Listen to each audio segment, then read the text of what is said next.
మా డాడీ వస్తుండే అక్క అప్పుడప్పుడు. స్నేహితుల వల్ల మోసపోయిన సందర్భాలు ఏంటి? మోసపోయిందంటే ఏం లేదక్క, వాళ్ళ ప్రతి ఒక్క అవసరాలకు ఉన్నా, ఉమ్, ప్రతి ఒక్క అవసరాలకు ఆదిరాత్ ఫోన్ చేసినా సరే, ఆదిరాత్ నిద్రలకి మా ఇంట్లో బట్టలు ఇచ్చి పోయి వాళ్ళ ఇంట్లోనే ఉండరా అంటే సరే బట్టలు తీసుకొని పోయిన రోజులు కూడా ఉన్నాయి. దోస్తుల కోసం, ఉమ్, దోస్తుల కోసమే. కాకపోతే వాళ్ళ నుంచి అయితే నేను చెప్తున్నా, నాకు ఎట్లాంటి యూజ్ లేదక్క, లైట్ అంటా నేనైతే. ఉమ్, నేను వాళ్ళ గురించి, వాళ్ళకు వచ్చి ఒక 10 లక్షలు నా ముందట పెట్టినా నేను వాళ్ళకి చేసి చాలా ఎక్కువ అంట ఇప్పటికి. ఉమ్, ఇదైతే బరాబర్ చెప్తా.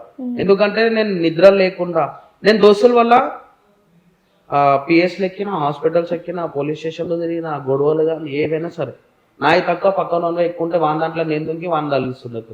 ఉమ్, అట్లా ఏమున్నా సరే, అరే ఇట్లా అయిందిరా అట్లా అయిందిరా. ఇంకా నేను తాగుడు కావాలని నేర్చుకోలేక చూసి నేర్చుకున్నా, నేను చూసి నేర్చుకొని ఎడిక్ట్ అయినా. ఓకే. నేను అరే తాగితే మంచిగా ఉంటుంది అట్లా కాదు, వాడు తాగుతుందా సరే అదే దారామమ్మ అంటే నాకు స్టార్టింగ్లో ఇట్లా ఇట్లా అంటుండే. దానికి ముందు తర్వాత నేనే ఫోన్ చేసి దామమ్మ మంద అట్లా అట్లా వచ్చేసిన మొత్తం. ఉమ్, కానీ ఫ్రెండ్షిప్లో అంటే వేస్ట్ అక్క అంటాను, ఫ్రెండ్షిప్ వేస్ట్. నువ్వు అంటే పెళ్ళి కాకముందు దోస్తులు అంటే అది లైట్, అంటే ఒక్కొక్క మైండ్ సెట్ ఒక్కొక్కరు ఎక్కువ ఉంటుంది అక్క. ఇప్పుడు నేను చూసి నేర్చుకోవాలంటే నేను మస్తు నేర్చుకుంటా, ఇంకో పెళ్లి కూడా చేసుకుంటా. వాడు చేసుకుని నేను చేసుకున్నాను చెప్పి అంటే నార్మల్ ఎగ్జాంపుల్, ఒక్కొక్క ఎగ్జాంపుల్ నార్మల్ గా.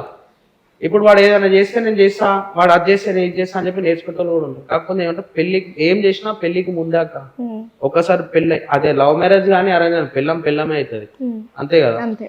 అట్లా దాన్ని బట్టి మనం చూసుకుంటా నడుచుకుంటా పోవాలక్క. ఏ పెళ్ళి అయిన తర్వాత కూడా మనం ఇట్లా అట్లా అంటే, మా దాంట్లో పెళ్ళి అయ్యి అలా పెళ్ళి వానికి అలా కొడుకంటే కూడా ఎవరు నమ్మరు అంటున్నారు కొడుకులు. ఓకే. 4 years 5 years కొడుకులు ఉన్నారు మా దోస్తులకి. ఉమ్, చిన్నప్పుడే మ్యారేజ్ అయిపోయిన వాళ్ళు కూడా చాలా మంది ఉన్నారు అక్క. ఓకే. అట్లా వాళ్ళు ఇప్పటికీ అదే గంజాయి తాగుకుంటా, మందు తాగుకుంటా, రోడ్ల మీద కొట్టి ఫోన్లు గుంజుకుంటారు, పిఎస్లని జైళ్ళని ఇవే అంతా. ఇంత వింటున్నావు కదా ఆయేష, అంటే రేఖ కదా ఇప్పుడు నువ్వు ఎలాగో ఆయేష కాబట్టి అదే అంటాను. ఇంత వింటున్నావు కదా, అసలు నాకున్న మెయిన్లీ డౌట్ అంటే ఇందాక కూడా అడిగా అనమాట, ఇంత ఆహారగాడు తాగుతాడు తిరుగుతాడు ఎలా నచ్చాడు అసలు నీకు? అంటే నేను అతనికి కనెక్ట్ అవ్వడానికి ఏంటి అంటే, నా లైఫ్ తన లైఫ్ కొంచెం దగ్గర అక్క. అంటే ఫ్యామిలీ ఇష్యూస్, ఓకే. వాళ్ళ మమ్మీ డాడీకి సంబంధించిన గొడవలు కానీ, మా ఇంట్లో తనకి చిన్నప్పటి నుంచి అంటే మన ఫ్యామిలీ మన పేరెంట్స్ కరెక్ట్గా ఉంటే మనం ఒక లెవెల్లో ఉంటాం. అంటే మంచిగా చదువుకొని వాళ్ళు సిస్టమేటిక్గా ఉంచితే మనం సిస్టమేటిక్గా ఉంటాం కదక్క. వాళ్ళే గొడవలు పడి వాళ్ళకి అండర్స్టాండింగ్ లేక అది పిల్లల పైన చూపిస్తుంది. ఇప్పుడు మేమైనా అంతే, ఇప్పుడు మా పాపకి. కాబట్టి వాళ్ళు చెప్పాలి ఇట్లా కాదు ఇట్లా ఉండాలని. వాళ్ళు ఇప్పుడు తిను 4th క్లాస్ వరకే చదివాడు, అంతకన్నా ఎక్కువ చదవాలి. వాళ్ళు కరెక్ట్గా గొడవ పడకుండా ఉండి అరే ఇట్లా కాదు ఇట్లా చెయ్యు అని 4 దగ్గర పంపిస్తే ఇవన్నీ నేర్చుకునేవాడు కాదు. అట్లా నేను స్టడీ ఆపలేదు. నేను ఒక అమ్మాయిని కాబట్టి. నువ్వేం చదువుకున్నావు? నేను ఇంటర్ కంప్లీట్ అయిపోయింది, ఓకే. ఇంకా డిగ్రీ మ్యారేజ్ అయిపోయింది.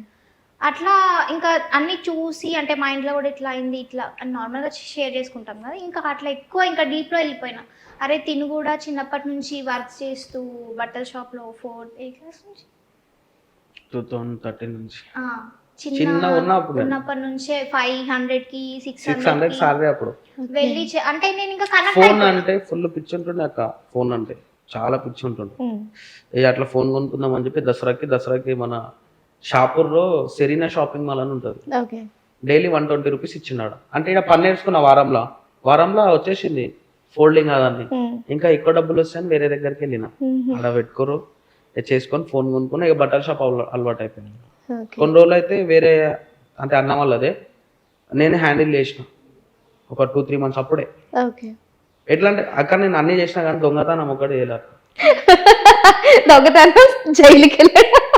ఆ దొంగతనం ఒకటి నేను చేయలేదు బస్. దొంగతనాలు అవన్నీ మనకు సెట్ కాదు. ఏదైనా ఉంటే కొట్లాడే తీసుకుంటా, నాకు అది కావాలంటే కావాలి బస్ అంతే.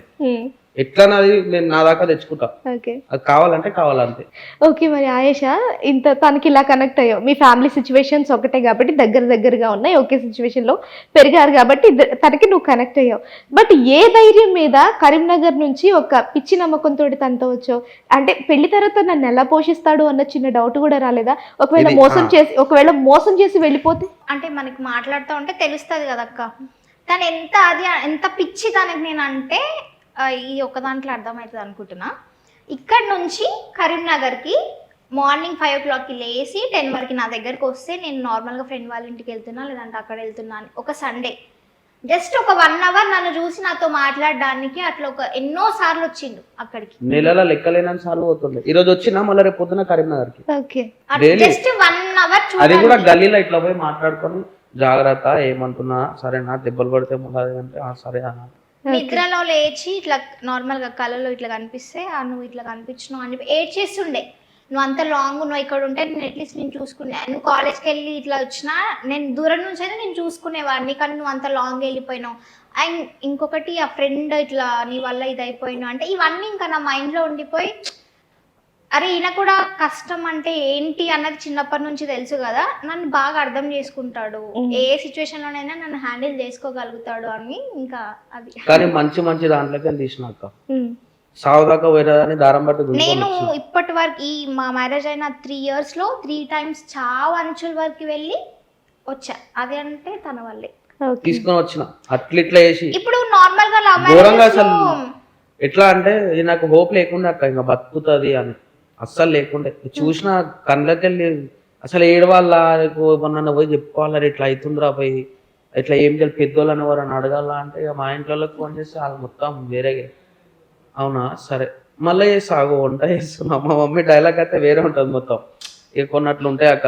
కానీ ఈమెని చాలా సేవ్ చేసినాక నేను తీసుకొని అంటే నాకు నార్మల్ అయినా సరే అక్క మాకు ఏదైనా గొడవ అయినా ఏమైనా సరే ఇప్పుడు నేను ఈమె ఎంత ఒర్రినా సరే నేను గమ్మున ఉండాలనుకుంటే గమ్మున ఉండిపోతాను. ఇంకా నేను ఏదైనా చేద్దాం గమ్మున ఉండాలనుకో ఎంత అరవని ఏమన్నా చేయని ఏమన్నా ఇసిరేస్తారు కదా ఇట్లా ఏమన్నా ఇసిరేసినా ఏం చేసినా గమ్మున ఉంటా.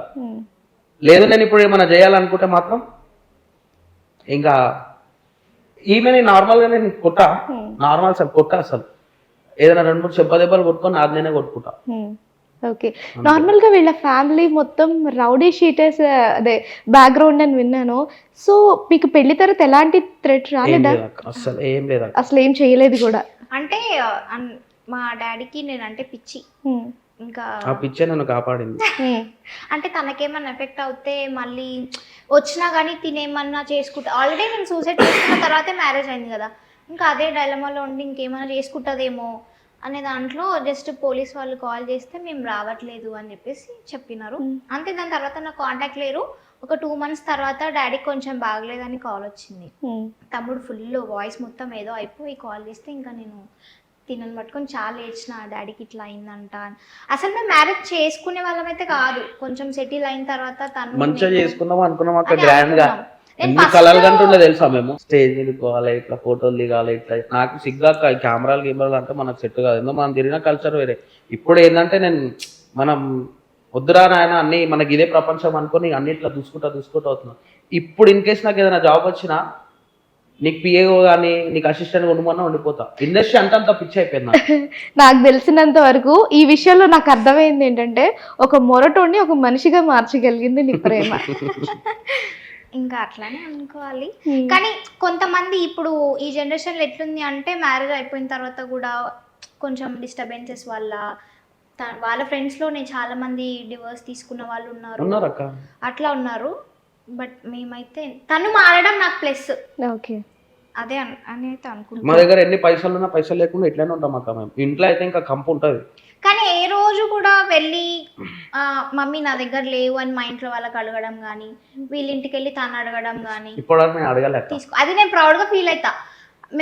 ఎందుకంటే మేము లవ్ మ్యారేజ్ చేసుకున్నాం. ఎందుకు చేసుకున్నారు ఇప్పుడు ఎందుకు వాళ్ళు వాళ్ళ ప్రేమతో వాళ్ళు మనకి ఇవ్వచ్చు, కానీ తర్వాత వస్తుంది. ఇప్పుడు మేము ఏదైనా బిజినెస్ స్టార్ట్ చేసినా ఇట్లా, ఇప్పుడు నేను ఒక కాల్ చేసి మా డాడీకి చెప్పినా మా నాన్నమ్మ వాళ్ళకి చెప్పినా సరే అని చెప్పి హెల్ప్ చేస్తారు, కానీ తర్వాతకి దాంట్లో మనం సక్సెస్ అయితే వాళ్ళ పేరు వస్తుంది, మన పేరు రాదు. కష్టం అంతా మనది ఉంటుంది. మేము ఇస్తే వాళ్ళు ఇట్లా వచ్చారు అన్నది అది నాకు ఇష్టం ఉండదు. తనకు అదే చెప్తా, నువ్వు కష్టపడి చెయ్యు, అది రూపాయి అయినా సరే ముగ్గురం దాంట్లోనే ఉందాం. ఓకే